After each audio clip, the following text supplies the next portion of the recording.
Hello friends, welcome back to Chandana Jashvi vlogs. ಈ ವ್ಲಾಗಲ್ಲಿ ನಾನು ಸಿಲ್ಕ್ ಥ್ರೆಡ್ ಬ್ಯಾಂಗಲ್ಸ್ ಹೇಗೆ ಮಾಡ್ಕೊಳ್ಳೋದು ಮನೇಲಿ ಅಂತ ಅನ್ನೋದನ್ನ ತೋರಿಸ್ಕೊಡ್ತಿದ್ದೀನಿ. ಇಲ್ಲಿ ನನ್ನ ಹತ್ರ ಒಂದು ಸ್ವಲ್ಪ ಓಲ್ಡ್ ಪ್ಲಾಸ್ಟಿಕ್ ಬ್ಯಾಂಗಲ್ಸ್ ಇತ್ತು. ಸೊ ಅದು ಮತ್ತು ನನಗೆ ಯಾವ ಕಲರ್ ಬೇಕು ಸಿಲ್ಕ್ ಥ್ರೆಡ್ ಅದು ತೊಗೊಂಡಿದ್ದೀನಿ. ಮತ್ತು ಅದನ್ನು ಸ್ಟಿಕ್ ಮಾಡೋದಕ್ಕೆ ಗ್ಲೂ, ಹಾಗೆ ಡಿಸೈನ್ಸ್ ಮಾಡೋದಕ್ಕೆ ಒಂದು ಸ್ಟೋನ್ಸ್ ತೊಗೊಂಡಿದ್ದೀನಿ.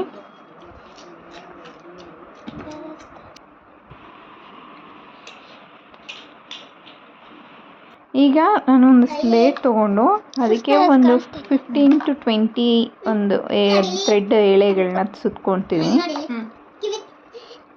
ಆ್ಯಕ್ಚುಲಿ ನಾವು ಸಿಲ್ಕ್ ಥ್ರೆಡ್ನ ಬ್ಯಾಂಗಲ್ಸ್ನ ನಾವು ಮನೇಲೇ ಮಾಡ್ಕೋಬೋದು, ತುಂಬ ಆರಾಮಾಗಿರುತ್ತೆ. ಆಚೆ ನಮ್ಗೆ ತುಂಬ ಕಾಸ್ಟ್ಲಿ ಆಗುತ್ತೆ. ನೋಡಿ, ನಾನೊಂದು 15 to 20 ಅಷ್ಟು ಸಿಲ್ಕ್ ಥ್ರೆಡನ್ನು ಸುತ್ಕೊಂಡಿದ್ದೀನಿ. ಈಗ ಅದನ್ನು ಕಟ್ ಮಾಡ್ಕೊತೀನಿ.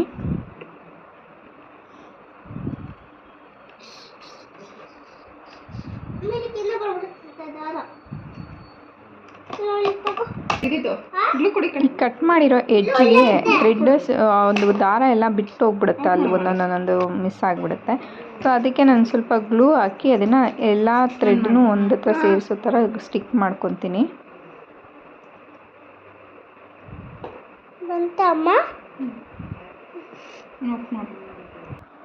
ಈಗ ನನ್ನ ಹತ್ರ ಇರೋ ಬ್ಯಾಂಗಲ್ಸ್ಗೆ ತಗೊಂಡು ಅದನ್ನ ದಾರನ ಸುತ್ಕೊತಾ ಬರ್ತಾ ಇರ್ತೀನಿ. ಏನು ತೆಗಿತಾಯಿದ್ದೀರಮ್ಮ? ಏನು ಮಾಡ್ತಾ ಇದೀಯಾ ನೀನು? ಬ್ಯಾಂಗಲ್ ಮಾಡ್ತಾ ಇದೀಯಾ ಹೊಸದು? ಬರ್ತಾ ಇದೆಯಾ? ನೀಟಾಗಿ ಗ್ಯಾಪ್ಸ್ ಬಿಡದೆ ನೀಟಾಗಿ ಸುತ್ಕೊಬರ್ಬೇಕು ನಿಧಾನಕ್ಕೆ. ಬ್ಯಾಂಗಲ್ ಬರ್ತಾ ಇಲ್ಲ. ಈ ಥರ ಬ್ಯಾಂಗಲ್ಸು ಸಿಲ್ಕ್ ಸ್ಯಾರಿಗಳ ಮೇಲೆಲ್ಲ ತುಂಬ ಚೆನ್ನಾಗಿ ಕಾಣಿಸುತ್ತೆ.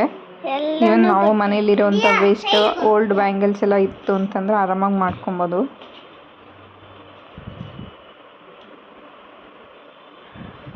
ಆಫ್ ಮಾಡಿಬಿಟ್ಟು ನೋಡಿ, ಈ ರೀತಿ ಫುಲ್ ಬ್ಯಾಂಗಲ್ನ ಸುತ್ಕೋಬೇಕು.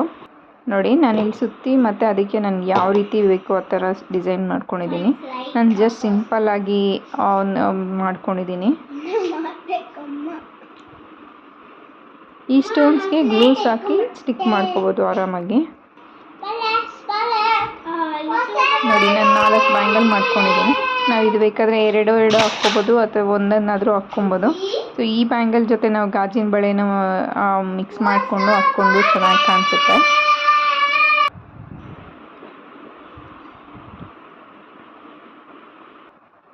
ನಿಮಗೆ ಈ ಒಂದು ವ್ಲಾಗ್ ಇಷ್ಟ ಆಗಿತ್ತು ಅಂದರೆ ಪ್ಲೀಸ್ ನನ್ನ ಚಾನಲ್ನ ಲೈಕ್ ಮಾಡಿ, ಶೇರ್ ಮಾಡಿ, ಸಬ್ಸ್ಕ್ರೈಬ್ ಮಾಡಿ. Thank you.